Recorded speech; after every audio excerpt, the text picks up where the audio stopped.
Hello and welcome everyone. My name is Agnese Cretella and today I'm going to share with you some of the research that we conducted around the governance of urban food sharing. The Share City project was articulated in different research phases. I joined the Share City team in January 2018 with a specific goal to explore the governance of urban food sharing in comparative perspective.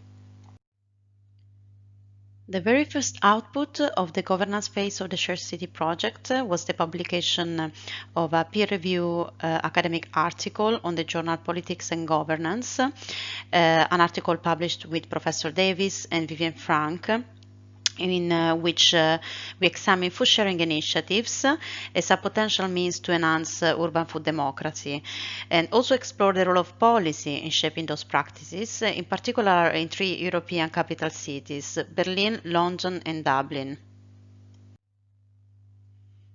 One of the main conclusions of the paper is that identifying and navigating regulations from across sectors and scales can be really a challenge for many food sharing initiatives. This table shows the provenance and legal status of policies that are affecting food sharing initiatives in the cities of Dublin, Berlin and London. This table was developed through stakeholder interviews and an analysis of academic and policy literature, and they really demonstrate how policy areas that relate to food sharing can be nested and multiscalar. Not only we see a diversity of policy sectors that are shaping food sharing initiatives on the left column, but also a differentiated scalar provenance of policies on the urban, regional, national or supranational level, as well as a differentiated legal status of policies that can be either statutory or non-statutory. But how precisely this complicated policy structure affect food sharing initiatives? In previous phases of the Share City project, researchers visited various cities for ethnographic fieldwork and conducted in-depth interviews with food sharing initiatives. The quote that is presented here from a cooking and eating initiative in New York is one of the many examples that shows how food sharers feel deeply affected by policy in their activities. Beside the challenges in regard to policies highlighted in the interviews conducted by the Share City team, the difficult interaction between food shares and policy regulations are well documented in the media and are unfortunately often negative on the side of food sharers. Here we see as an example the news about the eviction of two community gardens in Dublin and London respectively, demonstrating how growing initiatives are often forced to leave their spaces because their value is not recognized by urban planners or city councils. The difficult interaction between food shares and policy regulations can also be seen in initiatives around shared cooking and eating. This is the news about the non-profit group Food Not Bombs in the US that was forbidden to feed homeless residents in public parks. At issue was a 2014 city ordinance that banned food sharing in public parks, unless the park was located at least 500 feet from residences. In the case of surplus food redistribution, another example of tension between food sharing initiatives and regulations is the phenomenon of community fridges in Berlin. In particular, community fridges have created a flashpoint for food risk enforcement. At the heart of tensions between food sharing initiatives and regulators was a different conception of how risk should be allocated. Legislation requires a responsible individual to take the burden of demonstrating adherence to the cold chain as it is being redistributed, while food sharing initiatives often articulated a more common-based vision of risk and responsibility. As for today, community fridges have been shut down in Berlin by public authorities. Against this backdrop, we decided to dig deeper in the policy challenges experienced by food sharing initiatives. As mentioned earlier in this presentation, in previous phases of the Share City project, researchers visited various cities for ethnographic fieldwork and conducted in-depth interviews with food sharing initiatives. We interrogated this empirical material to identify policy challenges for the three different sectors of food sharing. Share growing, like for example community gardens, share redistributing, as for instance initiative dealing with redistributing surplus foods, and share cooking and eating, such as community kitchens and cafes. The database consisted of in-depth interviews conducted in the cities of Athens, Barcelona, New York, Melbourne, Berlin, and London. The methodology employed to identify policy challenges in the interviews was articulated in different stages. First of all interviews were coded in the in vivo software for policy challenge node. We then moved to collate different quotes by city, sectors of sharing, and key policy areas. These key policy areas were identified in previous phases of the Share City project as the most relevant for food sharing initiatives, and are food risk and safety, land use planning and urban development, health, nutrition, well-being and exercise, food security, and waste. In the fourth phase of the data analysis, issues were summarized from the quotes with keywords and highlighted in green when the challenge was identified as a common challenge, and in pink when it was identified as a unique context-specific challenge. As a final step, only common challenges were considered for our analysis. Once finalized, the number of common policy challenges identified from the interviews varied among the different sectors of sharing. A total of 29 were identified for cooking and eating initiatives, 42 for growing initiatives, and 54 for redistributing initiatives. Many of the challenges flagged by different informants were similar, or pointing at similar issues on a broader level. We clustered together similar challenges in order to identify the main challenges for sector of sharing.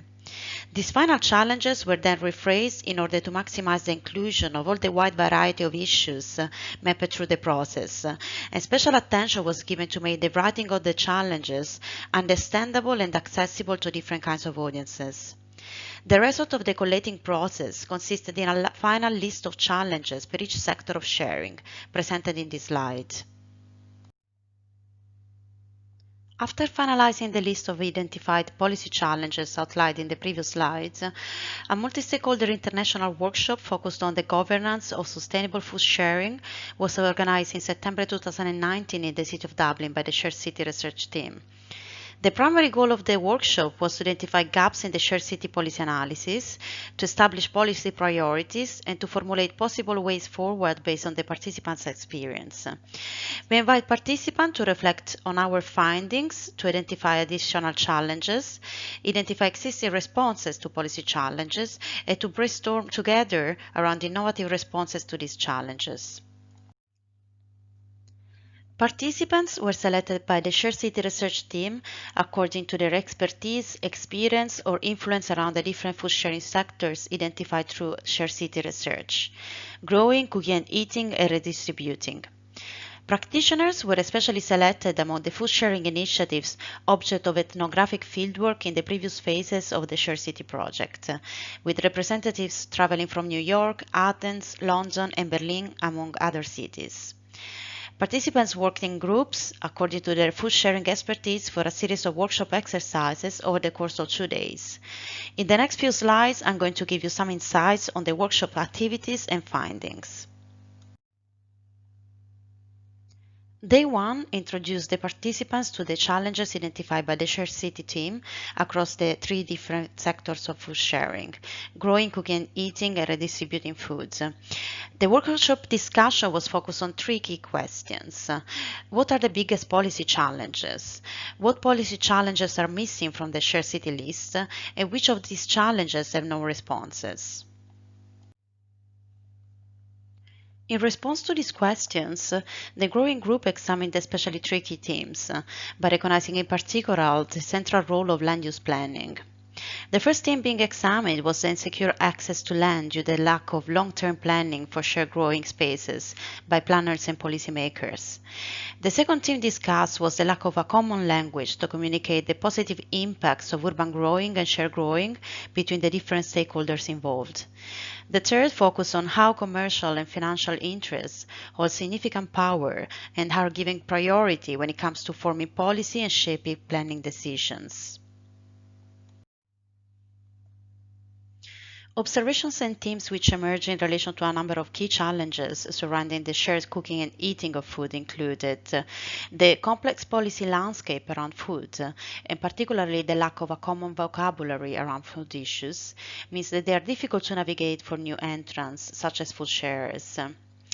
Secondly, the fact that the focus of policy is primarily on GDP and the needs of corporations and consumers rather than of citizens' well-being and human rights. Finally, the uneven power structures in society affect marginalized communities, hindering inclusions and reinforcing race, class, and gender inequalities around food. Core issues which were discussed in the redistributing group included, first of all, concerns about liability with regard to food safety regulations through redistributing surplus food, which does not reflect in reality the level of risk from the food redistributed. Then, a lack of joined up actions to reduce food waste across the food system, and as well a lack of robust data in relation to food waste and food surplus. Finally, a lack of general awareness of food surplus as edible foods and a lack of awareness of the impacts of food waste. Day two of the workshop focused on responses and solutions to the food sharing policy challenges identified by Share City and those added on day one of the workshop by participants. The discussion was concentrated on three key questions. Where have responses been developed in relation to these challenges? What new or novel responses could help to overcome these policy challenges? And how can these responses be replicated and scaled? In response to these questions, participants discussed a variety of responses to selected challenges that were implemented in different contexts. For instance, in the growing group, a response to tackle the lack of inclusivity in shared growing is to provide anti-racist training for staff, as done successfully in the city of New York, as well as training on more inclusive facilitation skills, as for example, providing training to write more inclusive grants or revise existing processes so that they are more inclusive. In the cooking and eating group, instead, one possible response to elude strict food safety regulation is to give away food for free or only to accept voluntary donations, which automatically place initiatives outside the regulatory framework that is designed for food business, as done, for example, with the pay-as-you-feel system, where London cafes offer meals cooked with redistributed surplus food on a pay-as-you-feel system. Another response discussed in the redistributing group, for example, is the development of public procurement requirements to include redistributed surplus foods in public canteens such as schools, hospitals, or offices. Participants brought in the example of different cities implementing sustainable or equitable food procurement requirements, such as Rome in Italy, Malmö in Sweden, and Copenhagen in Denmark. Some preliminary conclusions that emerge from all the three different sectors of sharing throughout the workshops are that, first of all, local challenges facing food sharing initiatives cannot be discussed without looking at broader issues relating to socioeconomic factors, class, and power imbalances.